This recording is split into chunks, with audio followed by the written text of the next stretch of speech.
Ito ay rated SPG. Striktong patnubay at gabay ng magulang ang kailangan. Maaaring may masiselang tema, lengguwahe, karahasan, sexual, horror o droga na hindi angkop sa mga bata. Matinding laban nga ang kinaharap nga nito ni Tanggol laban sa magkapatid na Miguelito at kay Rigor.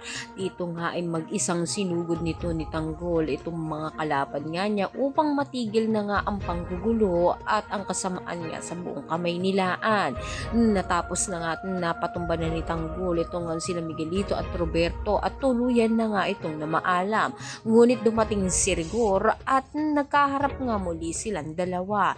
Nahirapan si Tanggol na kalabanin si Rigor, kaya naman ay nagkaroon sila ng matinding labanan at dito nga ay nahuli nga itong si Tanggol. Ngunit sa huling laban nga niya ay namaalam na rin ng tuluyan itong si Rigor.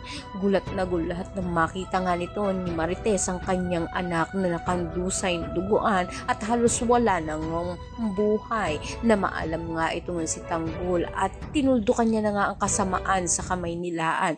Ngunit pakatutukan nga natin sa huling araw nga ng FPJs Batang Quiapo kung itong habang si Tanggol ay mamaalam na at magkakaroon nga na magandang ending storya. Lahat ng yan abangan natin.